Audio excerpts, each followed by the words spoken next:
This is the third in the series of our 7 laws of heart change. It's called Obey God in the One Thing Needed for Heart Change. Now, obviously, that kind of has some mystery right away. Obey God in the one thing. And we'll unfold that as we go down through it. Now, in recovery, in heart change, in working through those difficult life issues, perhaps the most significant single issue is time. Now, some of the traditions that are very strong right now in Christianity are things like the born again movement. And the born again movement gives us this idea of, wow, I have this instantaneous change and everything works, or more of a deliverance type of thing where I get prayed for and there's this immediate transformation.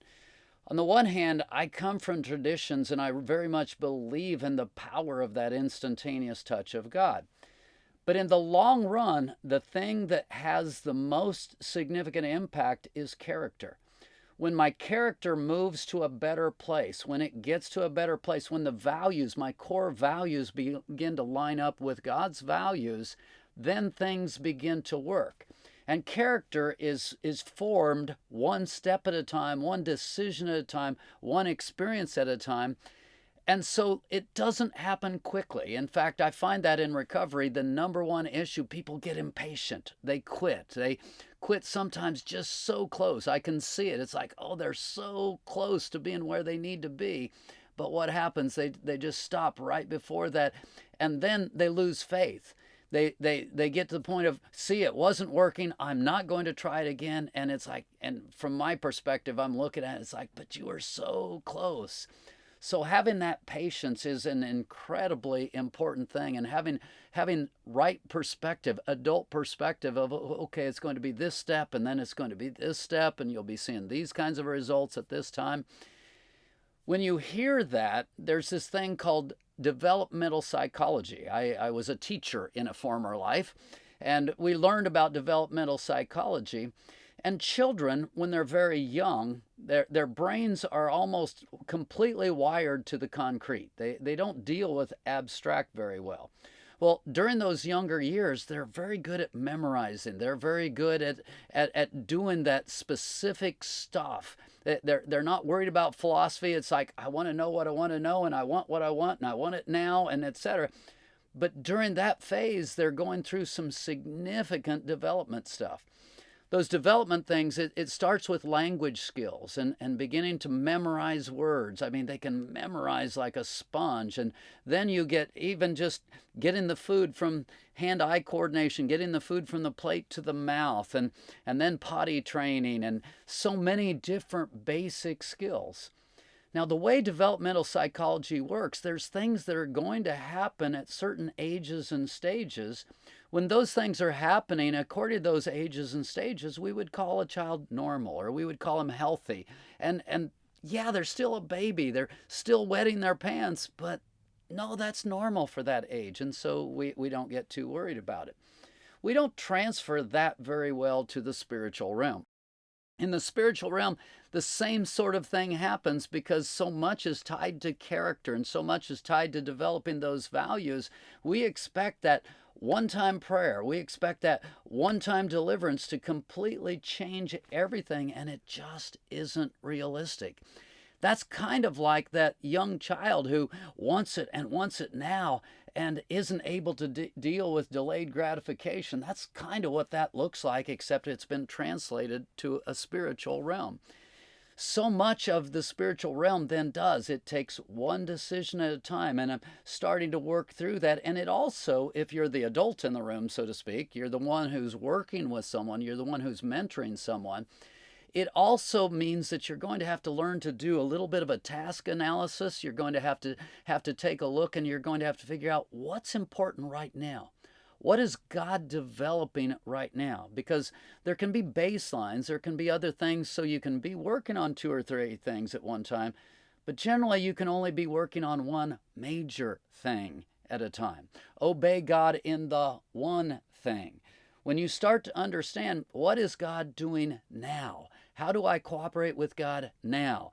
What kinds of things may slide just a little bit during that period, and I don't need to be too worried about it. A lot of times as mentors, we don't have that perspective. And so we come in and we're pressing on things that really don't matter, aren't important. So learning to have just a completely different view of this picture and not expect too much too soon, expecting the right kinds of things at the right time. These are powerful words, powerful concepts, and many times people don't have this point of view, and it really puts the kind of pressure on someone who's trying to grow that's just unrealistic, and then it kind of blows up. God wants our whole heart. So he's going to take one thing at a time, start working with one thing at a time, and for us to be able to cooperate with him and to cooperate with one another. It's a powerful concept in heart change. We're going to take just a moment to look at some questions that talk about these topics, and then we'll be back.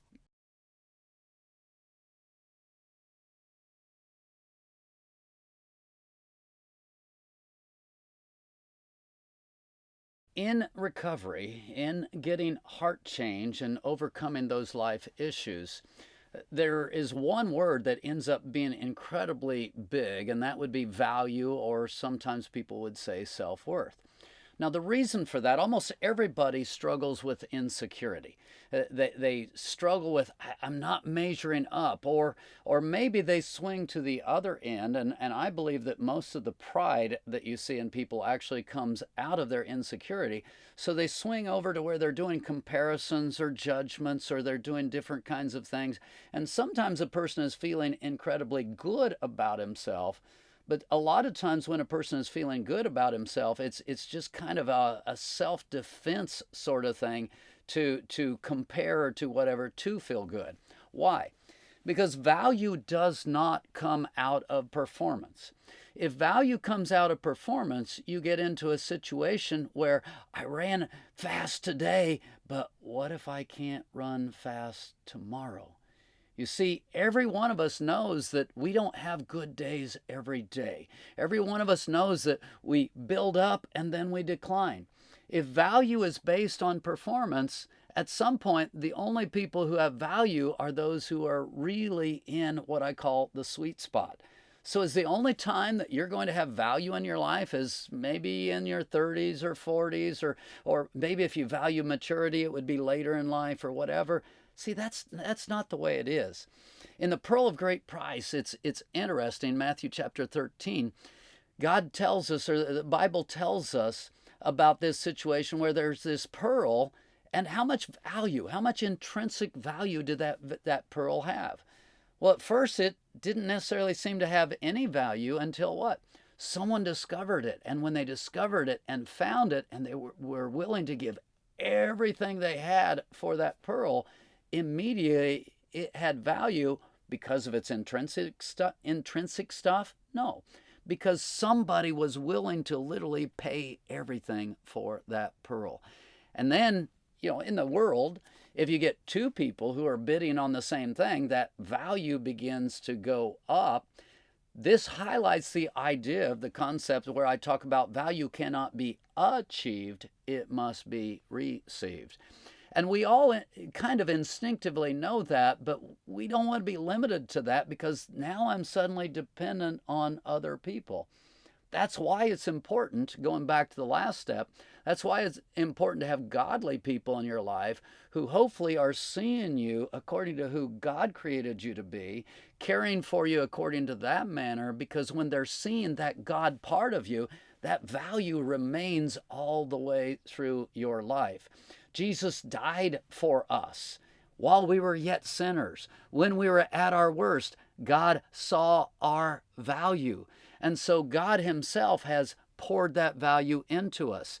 The other thing is then when I'm hanging with people, hopefully godly people, they mirror that heart of God.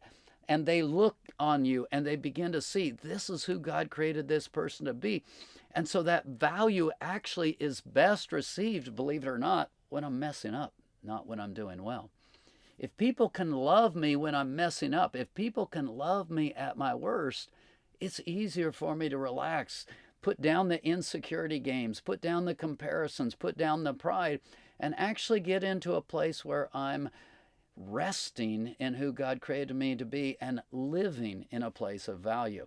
This is unbelievably important and value. It's one of the baselines for recovery. It's one of the baselines for heart change. So I want you to think about these concepts. Think about your own life and how they apply to them. We'll have a few more questions, and then we will be back.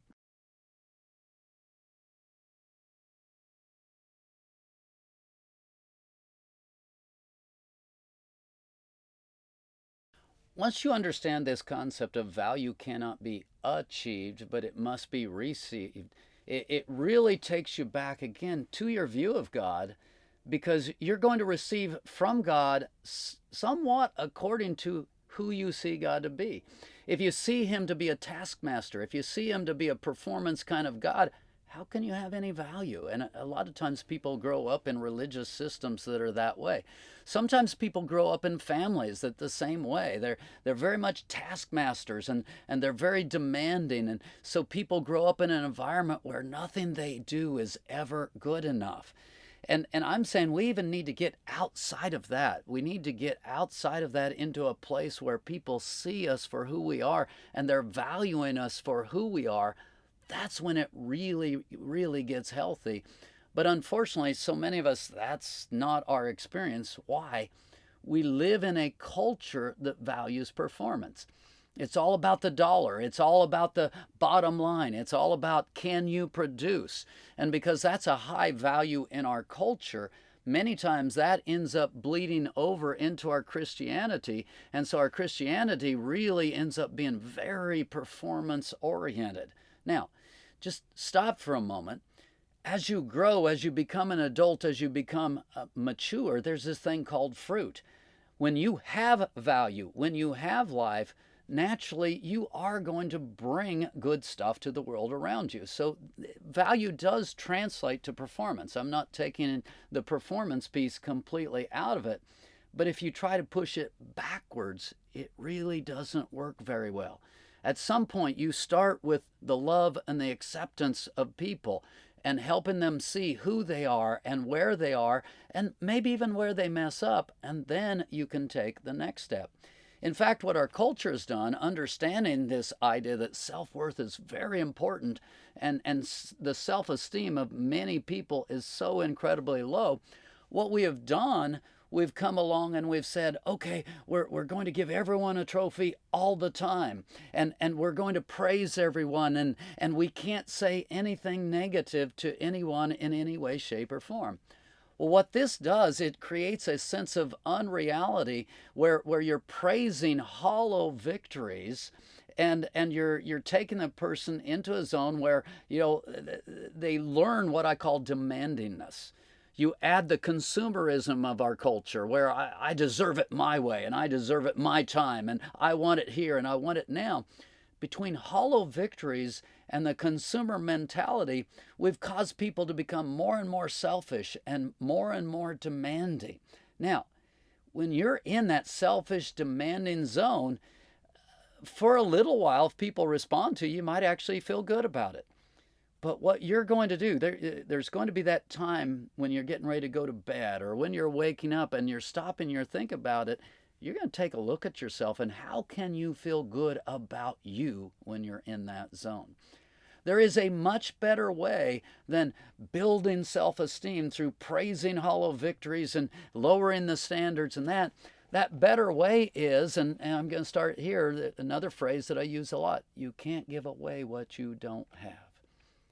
Somewhere you've got to find a source.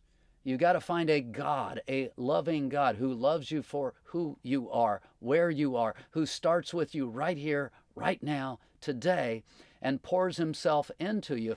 When I start receiving, connecting with a God like that, trusting a God like that, receiving a God like that, and receiving who he says I am, that's a starting point for value. But you also need people. You need to be surrounded by a community, and again, you can't give away what you don't have. Many times mentoring situations don't work because the mentor doesn't have value. They don't have the sense of who God has created them to be. They're not resting in that. You can't give away what you don't have. And frankly, in a culture that's become so performance-oriented, it can be difficult to find people who are able to rest in God, who are able to rest in who they are. If you find someone like that, when you find someone like that, know that they're more precious than gold, and build that relationship with them, because as they pour value in, the insecurity begins to fade. The value begins to come up. I'm able to rest in who I am. My ability to hear God goes up. My ability to connect with people and do quality relationship increases. This area is that important. Sometimes I say if I could solve this one area, this value area, the rest of recovery would just completely take care of itself. Learn to change how you look at God, receive from God, how you look at people. Find those receiving places. It's incredibly powerful.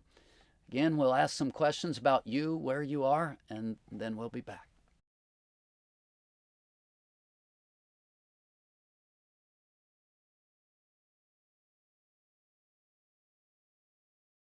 Now, our value, if you have to do an evaluation, which I don't know that I encourage you to, actually what I really encourage you to do is just learn to hear God. Learn to hear what He's speaking to you. If He's challenging you to do something new, to grow, etc., that's the best way to approach the value area. But if you have to step back and say, how am I doing? What's my value? Your value has to be measured against the age and stage. Again, developmental psychology. You're at this younger level, so this is what's important now. Then I'm ready for the next level, and you walk it through that. Which again brings us back to the obey God in the one thing. If you're working with someone, you kind of have to understand this. You have to know what's important, and that thing that's important is going to change from time to time as the person progresses into a new stage. Have a kind of a fun story. My daughter-in-law, when she had her second child, he was growing up. He was at the time to potty train. She was getting ready to have a third child, and so she wanted the second child potty trained before the third child came along. And so she really hurried up the process and got it done, and wow, we got that accomplished and we're in good shape. Well, guess what happened? With the introduction of the third child, the second child regressed in the potty training. And all the books, all the manuals will tell you that, because what? When you introduce the stress of a new baby into the environment, it's going to shake up the world and of that child. And if the child hasn't had adequate time to lay down what we would call a baseline, if the child hasn't had adequate time, that new stress is going to cause the child to regress. Again, ages and stages. It's important for you to understand that baselines is a normal part of how we work. So I get this thing, I start getting a baseline. I've got the potty training down. If I try to push to the next thing too quickly, I don't give the child time to develop to where that's become just a habit. It's become ingrained. It's normal. The one needs to become somewhat ingrained, almost boring, if you will, repetitive. The one really needs to get to a place to where it's down and it's pretty solid before we take on the next major area. Now, that's kind of hard to do because we're an impatient people. We want to make progress, and again, what does our culture do? Our culture values productivity. And because we value it at such a high level, I've got to go faster. I've got to go faster. I don't know how many people come into the program. It's like, okay, I'm going to obey really well. I'm going to listen to everything you say, and I'm going to move this thing along so fast. And what I usually do, I smile at least on the inside, if not on the outside. I smile at least on the inside because I know that that can't be done. What can happen is you can slow it down. If you're being disobedient, foolish, etc., you can definitely slow the process down. But what I have seen, according to these baselines and people getting heart change, it's virtually impossible to speed it up beyond a certain level. You've got to obey God. You've got to drink it in. You've got to get the character change. You've got to get the value change. You've got to get that stuff put into a place. And then it can't just be put in place. It's got to stay there for a little while before you're really ready to take on the next thing. We don't like to hear that. We want a I'm born again, I'm delivered, I'm set free. That can be true. You can have that experience, and if you stay in that experience, it can be as if you never looked back. It can be as if, wow, that one event completely changed my life. But if that's going to be true, then you've got to stay in certain behaviors over a period of time to establish the baseline and to make it solid in your life. Hope that you're hearing this, because I think many of you have been impatient with yourself, or you've been impatient with others. Step back and start thinking from a different perspective. Obey God in the one thing. Do you know what the one thing is that God's doing right now? If you do, it can make it a lot easier on you and the people around you. Once you think about these, we have some questions in this area, and then we'll be back.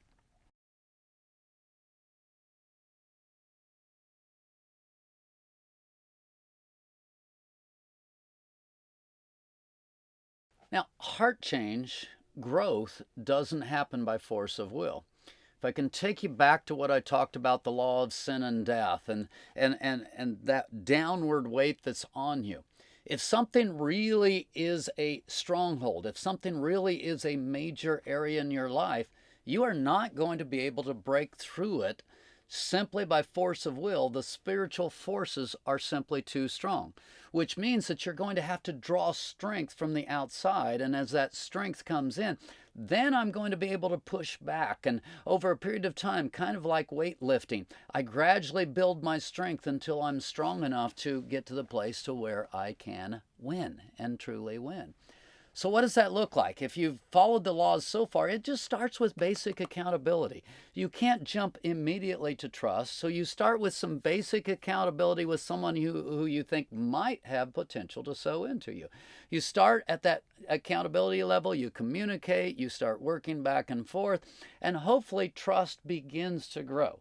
If trust doesn't grow, there's going to be some problem, and because you've got to get to that next level, which is where you're really connecting. You're connecting with God. You're connecting with godly people. Again, you can't give away what you don't have. So if I'm not connecting with someone who has something to pour into me, I'm not going to have anything poured in. And then I'm going to stay in the same spot, and I'm just going to try really hard, and it's not going to work. Then we get to this third step, which is obey. Now, obey is a hard word. You see, again, it's not force of will. Obey means I'm what? I'm bringing in someone from the outside who is telling me what to do. Now, we don't like that, because for most of us, obedience has been in a model that's very vertical and a lot of times almost demeaning and belittling. And we live in a culture that, again, values independence. And so it's like, man, I just don't like to be told what to do. I want to be my own person. And we push back on that. And it feels wrong even. What you've grown up with, what core values you have will change within you. It'll build within you kind of a sense of right and wrong. So it can even feel wrong. It can feel weak. It can feel like you're giving in ways that just aren't healthy and good. But I hope that you can switch with me to this model where you understand, for me to overcome the hard places, for me to overcome the deep places, I've got to draw strength from the outside. That's why we say obey God, especially God, but mentors too come into this role. Obey God in the one thing. Now, obviously, we've been talking about this. That means you've got to identify the one thing. You don't want to be with someone who's this demanding, forceful thing, because what'll that do? That'll mess with your value area. And again, all of this ends up being, wow, how do you determine it? It's not a clean science a lot of the time. But if someone's demanding and overbearing, it's going to mess with your value area at a very high level. When your value area gets messed with, then you get into insecurity, you get into pride. So having mentors, and again, this one works from both areas, and I'm talking to both ends here. Having people who understand, what is God doing now? What do we need to cooperate with? What are we doing on a consistent basis? When that cooperation starts happening, trust starts happening, connection starts happening, and yeah, obedience starts happening. When we get to that place where we're finally able to say, you know what, I've kind of made a mess of my life, and this other person seems to have some fruit. They seem to have some good results in terms of their life and people that they interact with. So it's probably better for me to trust them, to respond to them, to give them authority in my life. When we start doing that, then we have the chance to draw strength, then we have the chance to change. Now, again, why would you want to obey, especially if you're choosing? Sometimes you're in situations where you don't have a choice. But especially if you're choosing, why would you want to obey someone who has terrible outcomes in their life? Look around. I'm not suggesting you're a fool here, okay? Look around. Find people who seem to have maybe their own family life together, who seem to be good in working with people. Find places with good outcomes, and then sit down and have the discussion. Where do you think I am? What is the next step? How do I take the next step?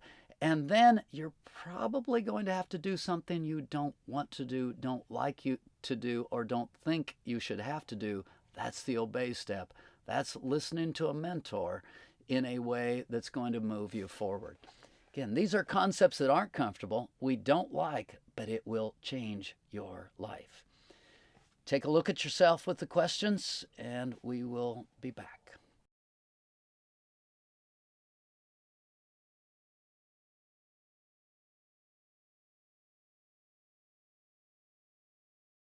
Now, there's another word that becomes really important, and that's cooperation or partnership, because again, how do I get better? I have to draw strength from the outside. Ephesians 3:20 is an amazing verse where he talks about God is able to do exceedingly abundantly above all we ask or think. Many people stop there. Wow, God can and will do amazing things. But there's this little phrase in there where it says, according to the power that's at work within us. Many times people step back and look at that in a generic way and they say, well, God's at work in us, so anything can happen. And I'm going to say not so fast. How many of us resist God on a regular basis? Our pride, our independent spirit, our rebellion. We basically, God's knocking, but we're not listening. We're not cooperating. We're not partnering. We're not responding.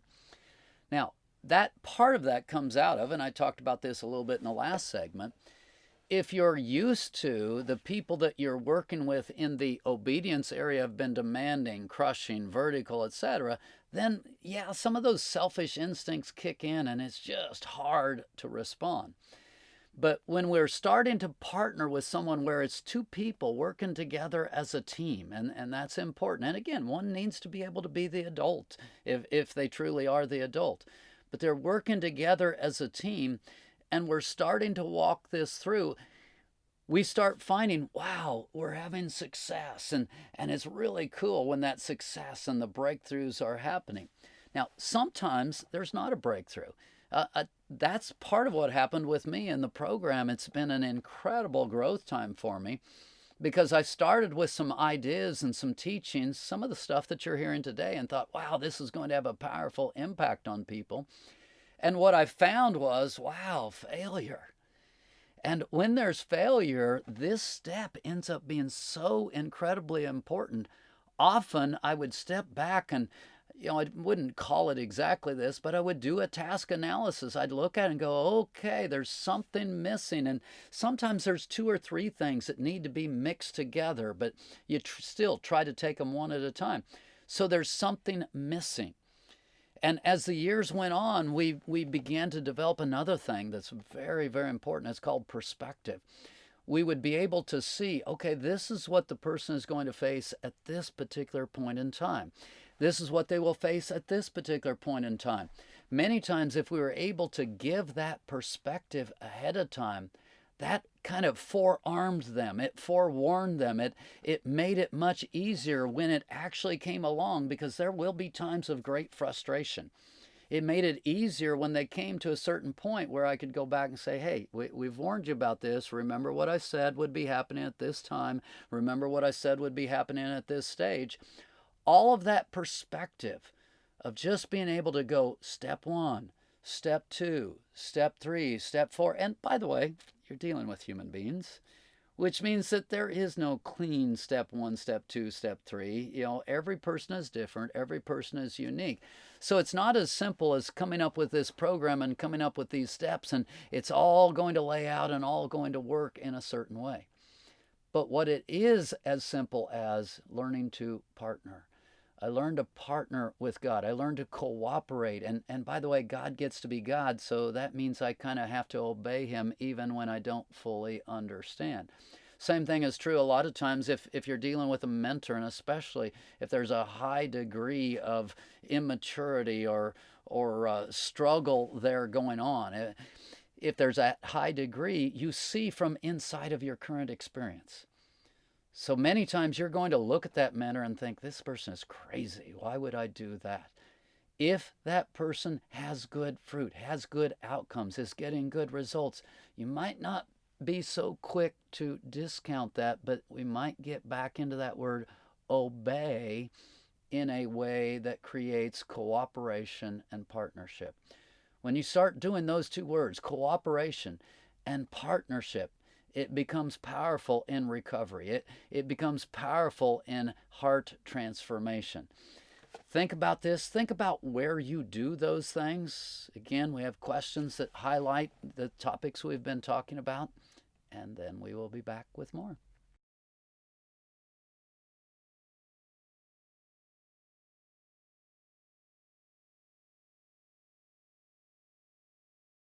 I said it before and I'm going to say it again. If I could somehow just solve the value battle, the self-worth battle, so much of the other stuff would just take care of itself. It's such a huge battle because the insecurity fires up and then the pride fires up and then I get into performance and I'm just striving to create this worth and to do it right. And the whole time that I'm striving, I'm not relaxing. I'm not opening myself up to receive from God. I'm not opening myself up to receive from others. That whole performance striving is such a huge thing. And then the other thing that does, that tends to separate us from others. In order for you to feel good about you, you were created to be in partnership with God. And you're not going to feel good about you until you feel that partnership with God. You're not going to feel good about you until you're in partnership with other people. If you really want to have a sense of value, it's in team.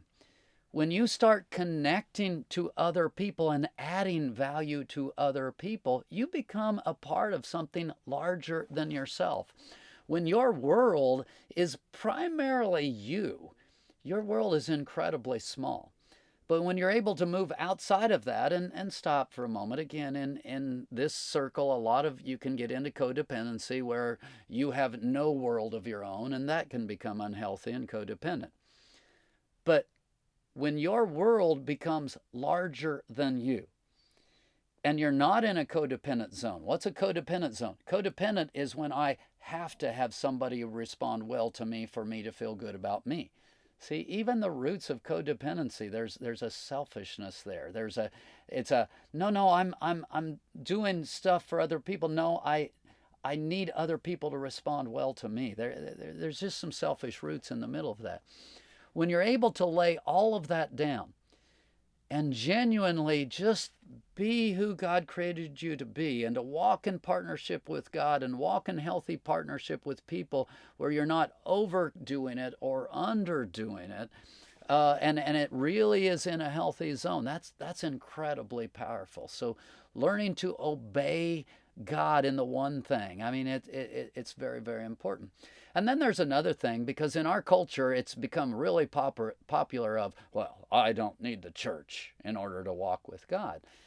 Well, again, what's happening? I'm separating from other believers. I'm saying I'm going to do this by myself. Well, Proverbs 18:1 says, he who isolates himself seeks his own desire, and I like the translation that says, and rages against all sound judgment. That's powerful language, powerful language. You seek your own desire and you rage against all sound judgment. Now let's think about this. When you isolate yourself, what happens? You cut yourself off from people. You're not able to draw strength. And so when you isolate yourself, you're going to get to a place where your performance actually declines. Now, some people would argue with me. They would say, well, when I connect with people, I get wounded and I get bitter, and then my performance declines. Yeah, if you're not walking in the grace of God, if you're not walking in forgiveness, you're not walking connected to God, you might actually have the illusion or have that period that you do more when you're isolated, but you can't do more when you're isolated than when you're actually connected to God and connected to godly people and drawing strength. So then I justify, because almost everybody that I hear say that was wounded in some way, or they felt controlled, or whatever. It wasn't this healthy exchange that I'm talking about now. So you isolate yourself, you pull away, your performance drops. So when your performance drops, what happens? Now people are frustrated, and I escalate those frustrations and that experience that's going on there. So now expectations get in there, other people's expectations, mine of others, and all of that becomes messed up. And you want to mess up relationships in a hurry, start getting expectations go back and forth. And then usually the next step is I go into an even deeper level of isolation. And it becomes more death, and then I really struggle with my worth, and then usually bitterness and woundedness is compounded, and over a period of time that isolation ends up in death. God did not create you for isolation. God did not create you to pull back and just be you. He created you to be a part of something bigger, Him, the kingdom of God, the body of Christ, whatever language you want to use. We're all meant to be team and walking in team. I hope you can wrap your head around this one, because this is one that's become a mantra in our culture, and it is not true. When you isolate yourself, you seek your own desire and rage against all sound judgment. Hopefully you can think about this, have some questions. We'll be back.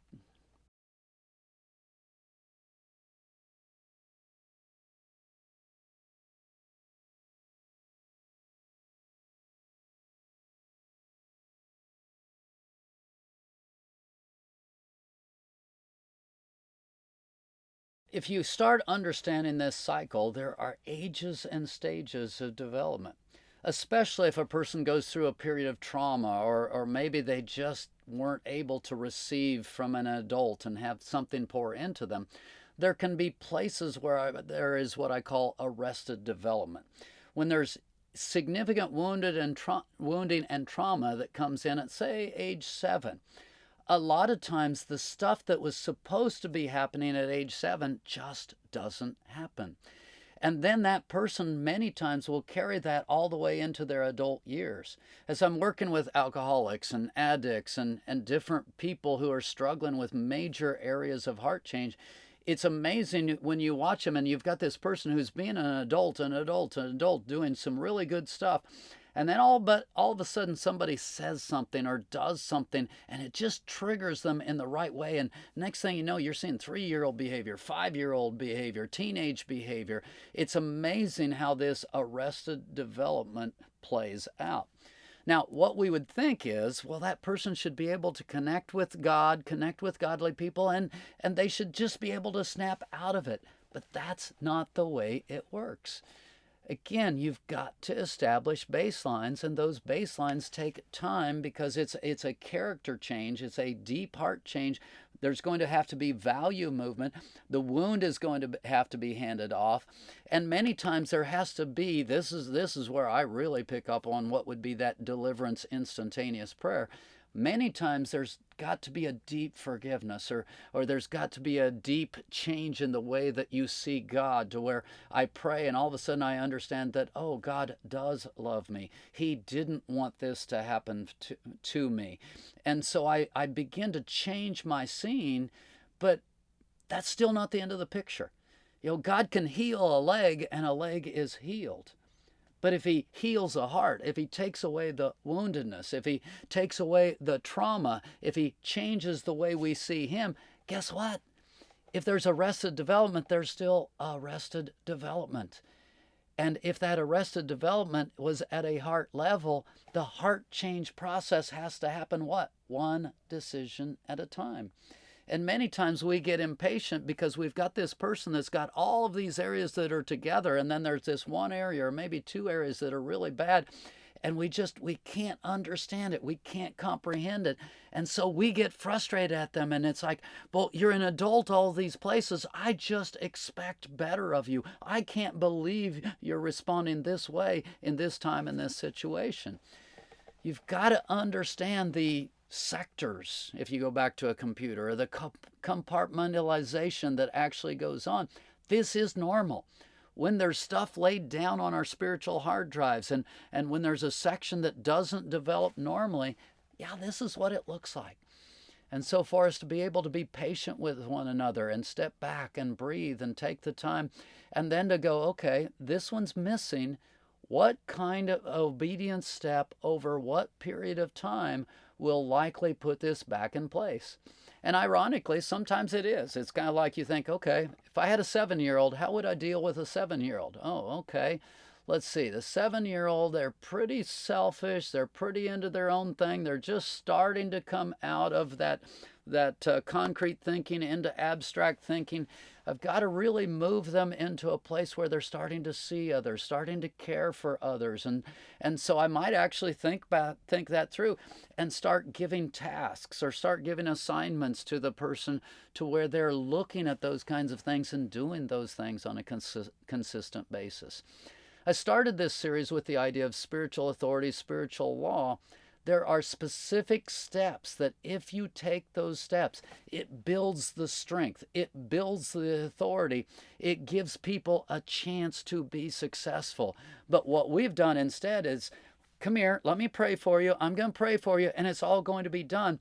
That's what I call a magical faith, where we expect the one thing right there, the laying on of hands or whatever, to just take care of everything. And again, if it's a leg that needs to be healed or whatever, maybe that specific thing happens. But in this area of arrested development, you can pray, you can take out the burning woundedness, but there still is growth that needs to happen. If we can change the way we think about it and be more realistic, we'll be patient with one another, we'll build value in one another, that's when we start seeing heart change. Obey God in the one thing. It's an amazing concept. There is a one thing. Do you know your one thing now? Check out these questions. We'll be back with some final comments.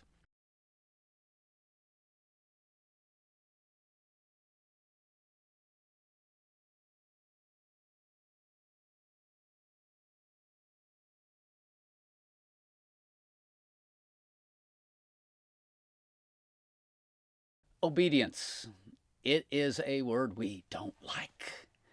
We don't like it because, again, as a culture, we've been raised up in this idea of being independent, of being strong, of being a rugged individual, and we tend to value ourselves against that. And obedience feels like it's everything but that. But in the kingdom of God, we are one. We are the body of Christ. And so when we join with God and when we join with others, we join a team that is much greater, and it gives us a greater sense of value. So often we get frustrated by our interactions, and we do. Immature people, I often say you can't be married to a selfish person. You can stay in a contractual relationship with a selfish person and not move out and manage to do some things together. But when you're dealing with a totally selfish person, what are you doing? You're not dealing with a relationship, a give and take, a partnership there. You're meeting needs, and if you're meeting needs, they're happy. And if it happens to be mutual, okay, we've sort of got this mutual thing going. But God wants something so much more. He wants team, where when the two of us are partnering together, whoever we are, however we are, when we're partnering together, that team is so much more powerful. That's the will of God. Now, you're not going to be able to do that. I can't do that until we actually start dealing with this thing of, I've got to be able to do things I don't want to do. You've got to be able to do things you don't want to do. Somehow we've got to be able to step back and see the greater good and start working towards these common goals. That's obedience. You got to get through this obedience step, dealing with the one thing, dealing with those areas that are difficult in your life. As you get through that, you'll stop the isolation. You'll stop the craziness that is destroying your sense of worth, destroying your value. You'll stop those kinds of things, and we'll begin to connect in greater and greater ways. I'll guarantee you, when you start having that higher quality of relationship with other people, you will feel better about life. And you will feel better about you. And you will begin, it's not till the last step, but you've already begun your journey towards having a sense of purpose in life. Because your greater purpose is simply just be who God created you to be. And He created you to walk in partnership with Him. He created you to walk in partnership with others. Do you want to have a sense of fulfillment? Just starts right here with this simple thing of obey God in the one thing, develop those baselines, get the pieces put in place. You're getting yourself prepared for some really good stuff as we continue with the 7 laws of heart change.